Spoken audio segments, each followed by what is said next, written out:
Listo, muchachos. Entonces aquí están dos últimos ejemplos de la relación que se debe establecer para darnos cuenta si son funciones o no. Entonces en el primero nos está mostrando dos conjuntos, este de figuras geométricas y aquí números del 0 al 6. Me dice la condición de la función es que sea por el número de lados. Entonces, ¿cómo yo voy a relacionar los elementos de un conjunto con el otro de acuerdo al número de lados?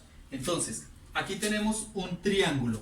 ¿Cuántos lados tiene un triángulo? Entonces, un triángulo tiene tres lados. Es que la unión va a ser esta relación.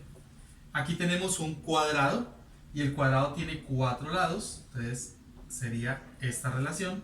Aquí tenemos un hexágono, tiene 6 lados, entonces sería esta la relación. Y aquí tenemos un rectángulo, que un rectángulo también tiene 4 lados. Entonces podemos decir que esto es una función sí o no.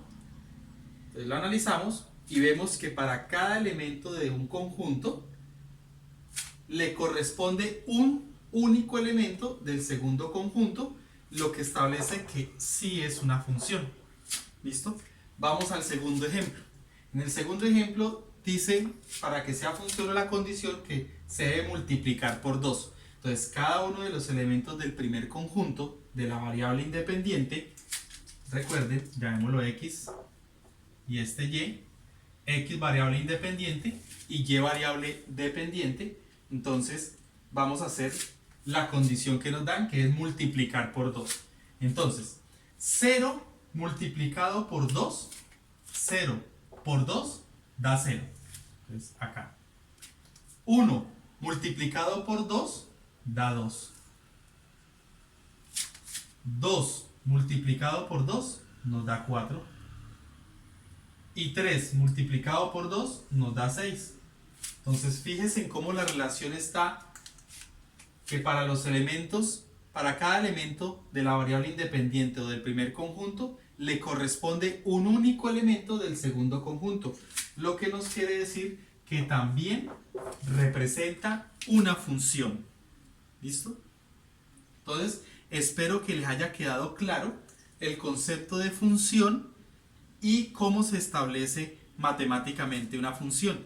Entonces, si yo voy a establecer matemáticamente una función, como era el primer ejemplo, que estaba los dos conjuntos XY y que decía sumarle 1 a cada uno de estos elementos, 0, 1, 2, 3 y 4.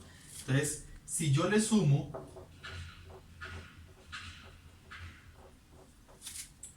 en el primer ejemplo que dimos, si yo le sumo 1 a cada uno de estos elementos, me va a dar un valor allá. Entonces, por ejemplo, 0 más 1, pues me da 1. ¿Sí? Si le sumo 1 más 1, pues me da 2. 2 más 1 me da 3. 3 más 1 me da 4. 4 más 1 me da 5. Entonces, como para cada elemento del conjunto X le corresponde un elemento, un único elemento en el conjunto Y, establece una función. Y matemáticamente, ¿cómo se escribe? Ahí es donde decimos que para f de x, para cada elemento de x, aplico la condición. O sea, para cada x le sumo 1, porque eso es lo que nos dice la condición de la relación que hay.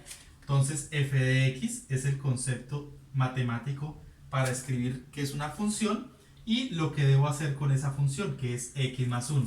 Entonces, x representa los elementos de este conjunto primero, o del conjunto de la variable independiente, y que cuando yo haga la condición, a cada elemento le sumo 1, me va a dar el concepto del conjunto 2, o sea, f de x.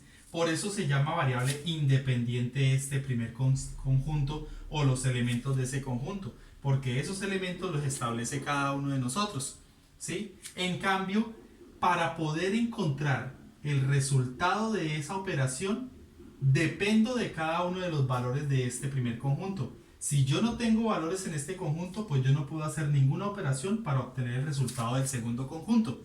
Entonces, obteniendo yo elementos de un conjunto, sé qué aplicarle para encontrar los elementos del segundo conjunto de la variable dependiente.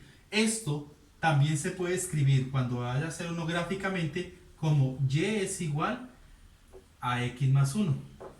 Entonces, para poder encontrar el resultado que viene haciendo los elementos de y, debo hacer esta operación teniendo en cuenta que para cada elemento del primer conjunto le voy a aplicar más 1. Entonces, para 0, entonces aquí valdría 0. 0 más 1, y vale 1. Cuando vale 1x, entonces 1 más 1, y valdría 2. Cuando cojo o tomo el valor de x cuando vale 2, aquí sería 2. 2 más 1, todo valdría 3. O sea, en y, 2 se uniría con 3. Cuando x vale 3, entonces 3 más 1, y valdría 4. Entonces 3 se une con 4 y así cada uno de los elementos. Y esta es la relación que existe de función.